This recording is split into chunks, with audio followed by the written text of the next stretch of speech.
Warahmatullahi wabarakatuh. Selamat pagi teman-teman semuanya. Perkenalkan nama saya Muhammad Zidan Sakib Darmawan dengan NIM G002491. Saya berasal dari SGD A7 atau 2407 dan merupakan mahasiswa Fakultas Kedokteran Universitas 11 Maret Surakarta. Pada kesempatan kali ini saya akan mempresentasikan atau menjelaskan tentang eh, mandibula dan juga otot mastikatoris. Anatomi mandibula dan juga otot mastikatoris. Jadi, yang pertama kita akan melihat dulu laporannya. Jadi, laporannya itu ada seorang siswa, dia tempat tersusuk paku saat bermain di lapangan dan hanya membilas dengan air mengalir. Terus habis itu dia ngerasa sakit dan sulit menggerakkan rahangnya dan terasa kaku, nggak bisa membuka mulutnya. Nah, terus habis itu kita akan menjelaskan tentang anatomi mandibula dan fungsinya secara lengkap dan juga menjelaskan tentang muskulus masticatorisnya beserta fungsinya dan juga inervasinya.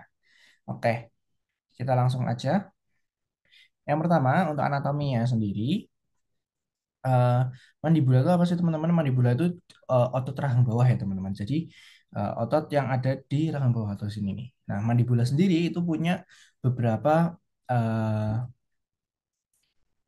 beberapa bangunan penting. Kalau bagian ini kita bahas bagian ini terlebih dahulu. Nah, bagian-bagian pentingnya itu yang pertama ada di processus coronoideus. Nah, prosesus coronoideus ini nanti akan dilekati eh, musculus temporalis, teman-teman. Jadi ini nanti akan dilekati oleh musculus temporalis. Setelah itu nanti em, ada satu lagi yaitu processus condylaris.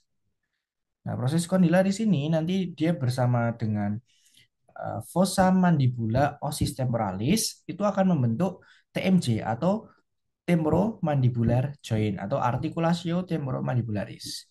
Nah, ini fungsinya dua otot ini pokoknya tuh nanti kalau misalnya mengunyah, rahang kita membuka dan menutup, otot ini sangat berguna. Ini sangat berperan penting lah istilahnya. Lalu setelah itu, setelah ada di condylaris processus dan juga coronoid processus, itu nanti ada yang namanya foramen mentale. Nah, foramen mentale itu dari kata foramen, foramen itu juga pokoknya ada lubang. Nah, ini tuh lubang yang ada di corpus mandibula. Nah, itu nanti di akan dilewati oleh AVN mentalis. Nah, jadi foramen ini juga penting ya karena di sini nanti kan dilewati dari arteri arteri vena sama saraf mentalis. Jadi ini sangat penting juga. Dan di sini kita ya ini ramus ya, ini ramus, terus angle atau angulus, ini badannya atau korpusnya, dan ini bagian-bagian lainnya. Nah, lalu kita ke bagian dalamnya. Kalau dilihat dari bagian belakang atau posterior, jadi tuh ini ada bagian pentingnya lagi. Yang pertama tadi dari anglus mandibulanya itu, nih, itu bagian lekuannya, lekuan yang bentuk di bagian sini. Lalu habis itu ada foramen mandibula. Nah, foramen mandibula ini nih.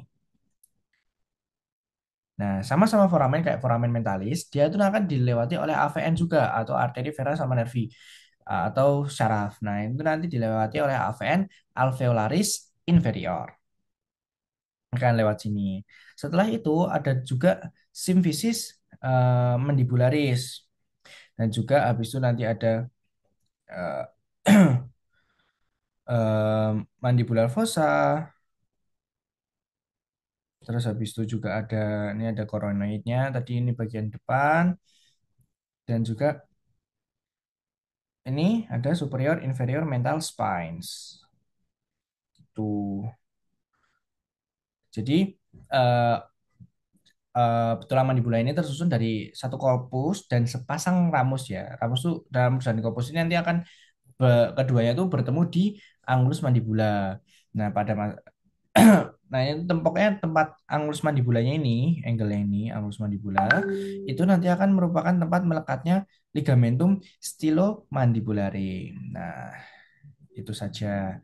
Oke, kita next ke otot mastikatorisnya. Nah, untuk otot mastikatorisnya itu sebenarnya otot mastikatoris itu apa sih?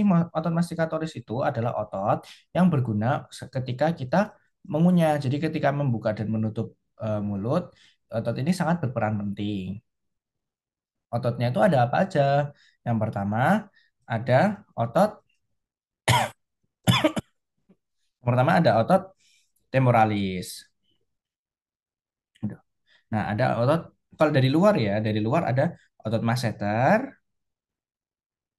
dari luar ke dalam, lalu ada otot temporalis, lalu ada lateral otot atau musculus pterygoideus lateral dan juga musculus pterygoideus medial. Nah, ini itu nanti fungsinya akan terbagi menjadi dua, yaitu otot yang bekerja sebagai elevator dan juga bekerja sebagai depresor. Nah, pada otot ini yang menjadi depresor hanya satu, yaitu adalah otot lateral pterygoid musculus atau musculus pterygoid deus lateral. Tuh, jadi otot-otot ini tuh pokoknya penting banget buat kita untuk eh, mengunyah. Ketika kita mengunyah, kita membuka dan menutup mulut. Otot ini sangat berperan penting dalam kerja tersebut. Mungkin itu saja penjelasan dari saya. Kurang lebihnya mohon maaf. Wassalamualaikum warahmatullahi wabarakatuh. Sampai berjumpa di pertemuan selanjutnya. Dadah.